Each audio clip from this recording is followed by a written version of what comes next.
Hello and welcome to Raju Notes channel, your pit stop for weekly current affairs updates. The updates tailor-made for students taking all kinds of competitive exams like UPSC, civils, defense and placement interviews. Please subscribe to the channel and stay updated every Sunday.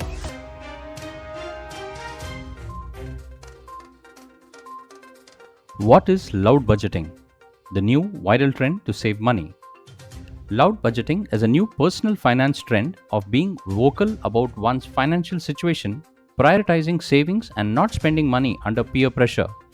It went viral after TikTok creator Lucas Battle shared the idea and wrote, "It's not I don't have enough, it's I don't want to spend." People followed the trend by cancelling expensive birthday gift celebrations and dinners. Iran said on Sunday that it successfully launched 3 satellites into space with a rocket that had multiple failures in the past. The latest for a program that the West says improves Tehran's ballistic missiles. The launch comes at a heightened tension grips the wider West area over Israel's continued war on Hamas in the Gaza Strip, sparking fears of a regional conflict. State TV named the launched satellites Mahad, Kayhan 2 and Hatif 1. It described the Mahadas as a research satellite, while the Kayan and Hatif were nano satellites focused on global positioning and communication, respectively. Iran's Information and Communications Technology Ministry confirmed that Mahada had already sent signals back to Earth. International Cricket Council (ICC) has lifted the suspension of Sri Lanka cricket with immediate effect.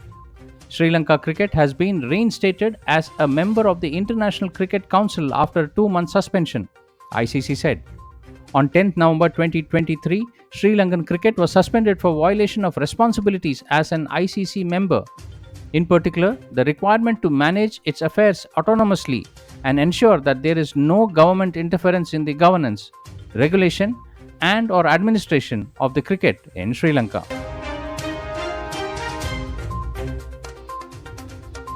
Elon Musk has said that the first human patient received an implant from his brain chip startup Neuralink and is recovering well.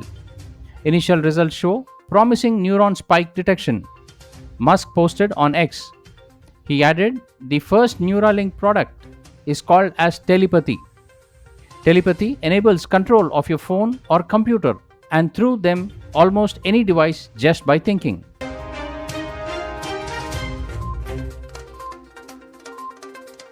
Foreign Secretary Vinay Mohan Kwatra met Prime Minister of Bhutan, Tshering Tobgay, to discuss multifaceted cooperation between India and Bhutan while he is on a 3-day official visit to Bhutan.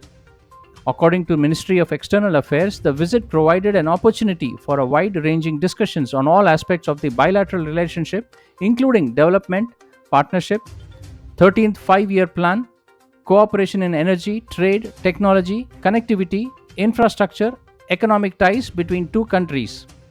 The ministry said it further strengthened the existing close ties of friendship and cooperation between the two countries.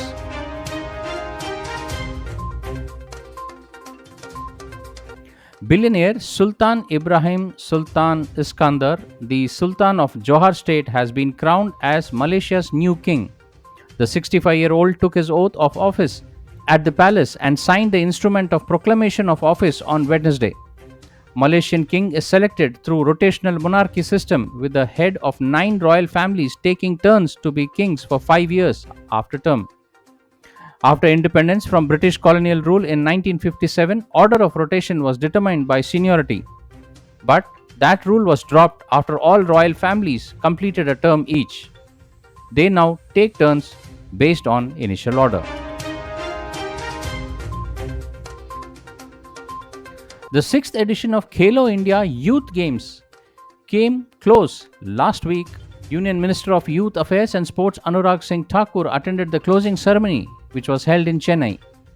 The game began on 19th of this month. Over 5,600 sportspersons attended the event from all the country.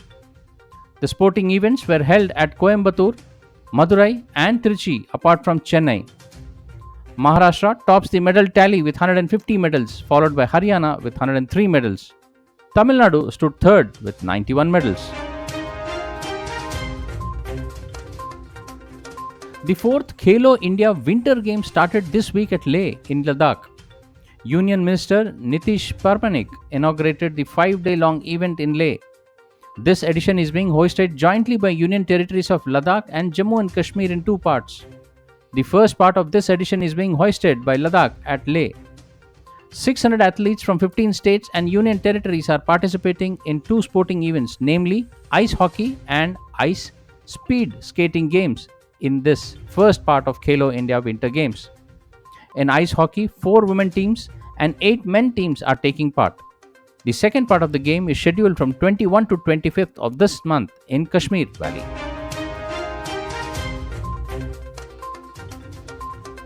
The United States Department of State has approved a scale of 31 armed MQ-9B Sky Guardian drones, missiles, and supporting equipment worth nearly $4 billion to India.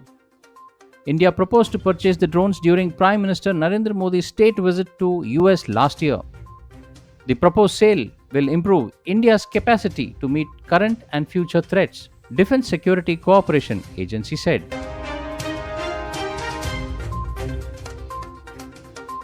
India's UPI launched in France. India's Unified Payment Interface Mechanism has been officially launched in Paris, France. With this, Indian tourists can book their visit to Eiffel Tower by using UPI-powered apps to scan QR code on merchant's website and initiating a payment.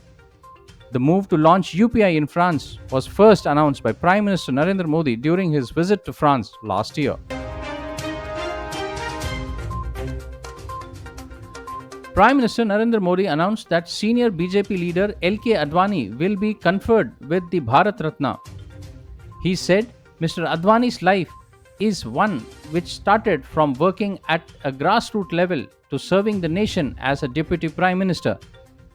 Prime Minister said Mr. Advani distinguished himself as a home minister and information and broadcasting minister, and his parliament interventions have always been exemplary and full of rich insight.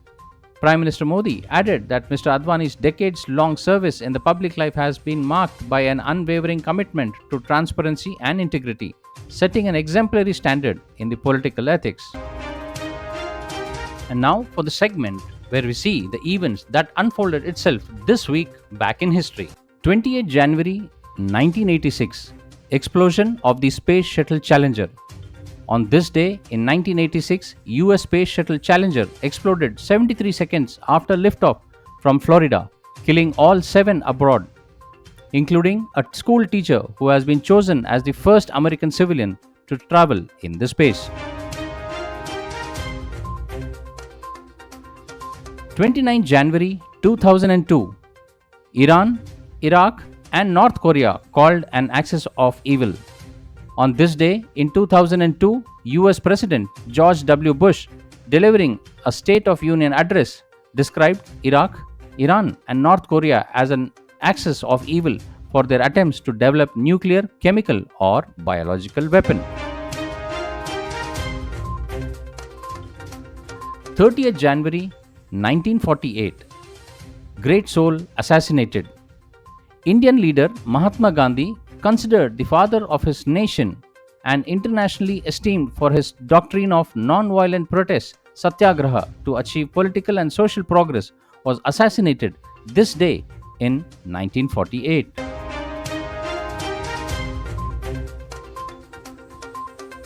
31st January 1606, Guy Fawkes executed in London. On this day in 1606, British provocateur Guy Fawkes on the gunpowder plot conspirators who sought to blow up the parliament and to assassinate King James I for his repression of Roman Catholics was executed in London.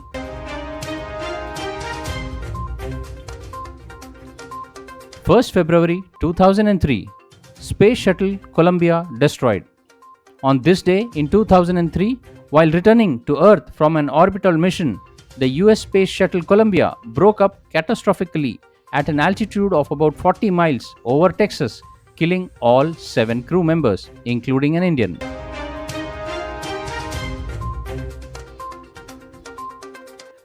February 2, 1990, Ban on African National Congress lifted. On this day in 1990, South African President F.W. de Klerk lifted the 30-year ban on the African National Congress, resulting in the release from prison of Nelson Mandela and marking the end of apartheid. 3rd February 1870, 15th Amendment to the US Constitution ratified. On this day in 1870, the 15th Amendment to the Constitution of United States was ratified, guaranteeing the right to vote regardless of race and intending to ensure, with the 14th Amendment, the civil rights of former slaves. Well, that's all, friends, for this week's updates. See you soon next Sunday on the same channel. Till then, take care. Bye bye.